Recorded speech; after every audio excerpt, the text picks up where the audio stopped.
Well, hello there, my friends. It's your favorite fresh air junkie, Nikki Hardy, and welcome to the Wildly Known Life podcast. If you want to get out into nature and hang out with God so you can take a breath, calm the heck down, and reconnect with yourself and who you're created to be, you are in the right place. This is a podcast for those who feel closest to God in nature and are looking for biblically sound, nature-based spiritual practices that move beyond prayer walks around the block and thanking God for stunning sunsets. Because the truth is, while we love to get away from it all, the goal isn't to escape life. It's to live the one we have more fully alive with God. I'm an author, speaker, retreat and pilgrimage leader, and science nerd who loves to weave story and science and scripture into practices you can carry into the woods, your morning routine, or a regular Tuesday afternoon, so you can listen to God, your soul, and what God's sacred creation has to say. Let's dive in. Let's get wild. If you are watching on YouTube, you will see that I'm actually outside today, and I thought this was a great opportunity and a great topic to talk about from the outside.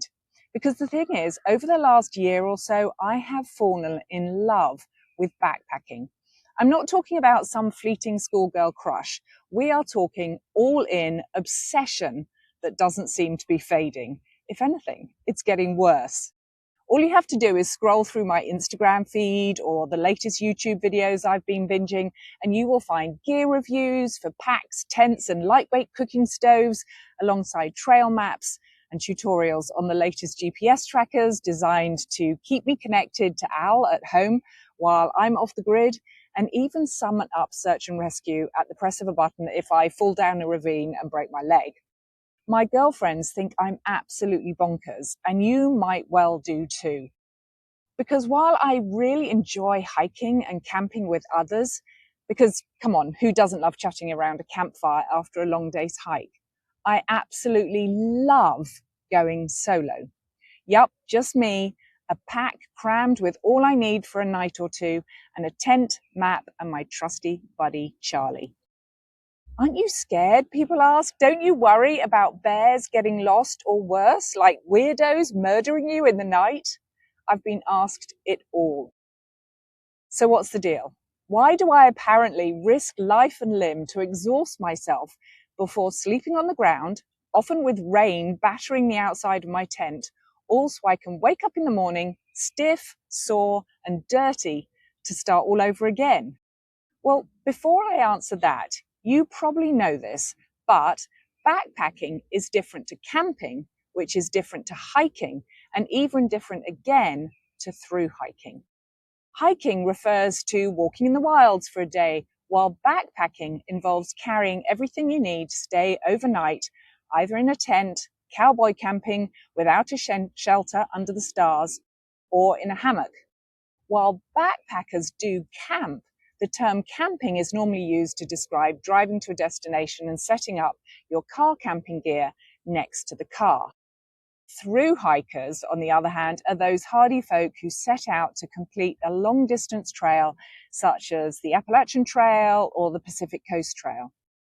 As a relative newbie who's learning as she goes and gaining confidence, I am a hiker who started backpacking and has set her sights on one day being a through hiker. And I've also dabbled in a few nights of car camping to get used to my gear and set up and being out there alone. So back to the question, why do I backpack solo and not in the safe company of others?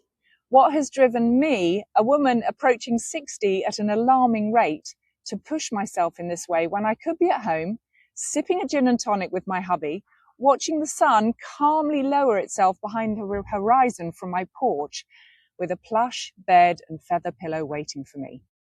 Well, no one has ever called me timid or a fearful person.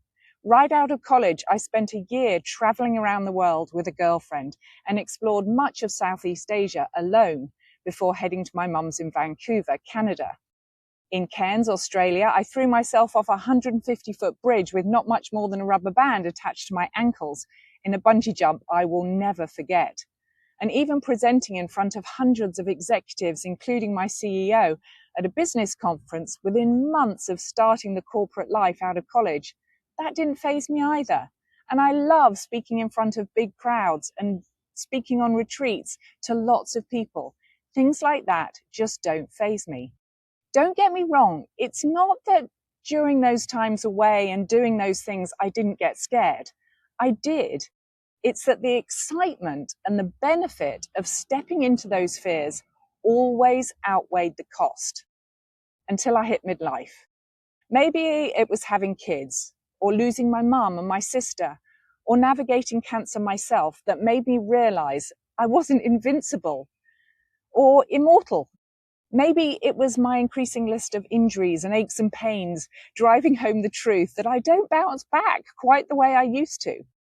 Maybe it was a shift in my brain plasticity that happens as we age, because research on the prefrontal cortex, that area of our brain responsible for regulating fear, has suggested that changes in this region's flexibility as we age can lead to higher anxiety levels.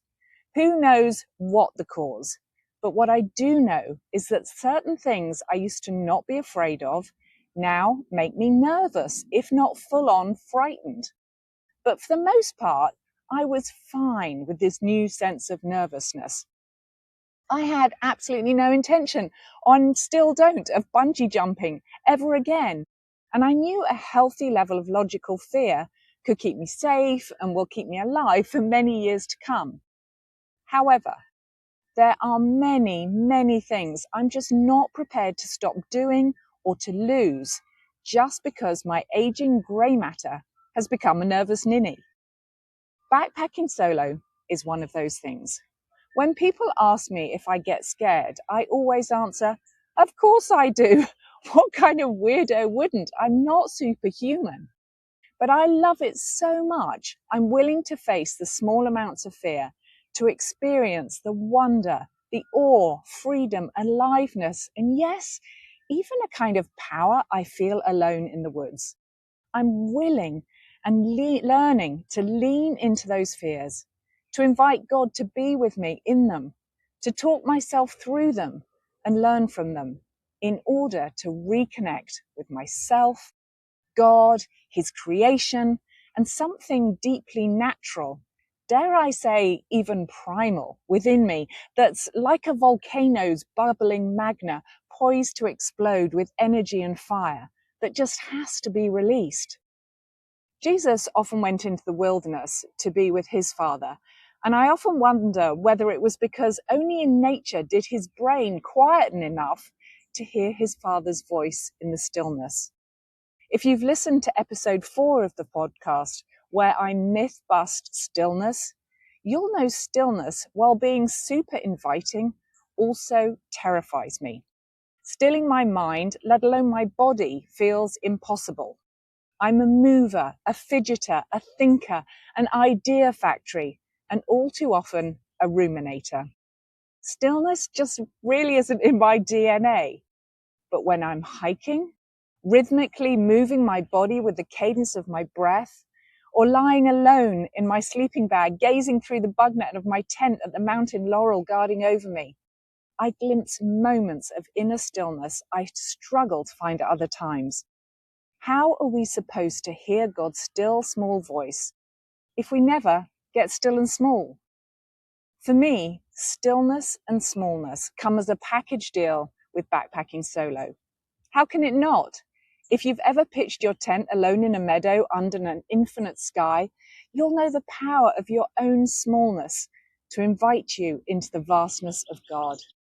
If you haven't, try stepping outside your back door tonight and stand there, utterly still, staring at the night sky for longer than it's comfortable, letting your chattering mind quieten down and those intrusive thoughts just pass on by. And you'll find your smallness faster than you can say, Tiny Tim. So that, my friend, is why I backpack alone and why I lead retreats and pilgrimages to help us get outside to hang out with God. Because awe and wonder are powerful aphrodisiacs, and will make us fall in love with God again, no matter how much we might feel on the edge of the Christian faith, or too woo-woo for some and too Christ-centered for others. It will make you seek out the real source of life and vitality that's not packaged as shallow, quick-fix wellness culture. But if backpacking solo for a night, let alone a week or a month, is 100% not your jam, and nothing I can say will persuade you otherwise, let me encourage you to think about where and how you find stillness, and where awe and wonder are just waiting for you to join them. And go there, and stay there, for longer than you're comfortable, preferably alone. As A.A. Milne's famous little boy, Christopher Robin, said to his teddy bear, Winnie the Pooh, in much the same way, I guess, that God might say to us, you're braver than you believe, stronger than you seem, and smarter than you think. We're going to end, as we always do, with a simple, embodied, repeatable practice or prayer or an invitation that you can take into your day. And this week, I'm inviting you into a wild wander, to take time to wander into that place you find awe and wonder closest to the surface, just waiting to be enjoyed. Maybe that's digging in your garden and marveling at the earthworms relentlessly tilling the soil for you. Or maybe it's on a day hike with friends where you can grab a moment alone to breathe in the view and the honeysuckle scent on the breeze. Wherever it is, let me invite you to pause there and pray. And here, as we take time to be with God now, let us rest a moment in stillness, returning our wandering minds to His presence and responding with openness. Now, take a moment to ask God what fears He wants you to lean into and which ones He's happy for you to let float away. Take a moment to tell Him what brings you joy and delight and what helps you feel alive, most like yourself and even powerful, even if you've never voiced it to anyone before, maybe not even yourself. Then stay there, letting the stillness ground you and the silence quieten the constant chatter in your mind, not rushing away, just listen in. What might God be saying through His creation? How might He be showing you how precious you are? And we'll end with Psalm 19, verses 1 to 4. The heavens declare the glory of God. The skies proclaim the work of His hands. Day after day they pour forth speech. Night after night they reveal knowledge. They have no speech. They use no words. No sound is heard from them. Yet their voice goes out into all the earth, their words to the ends of the world.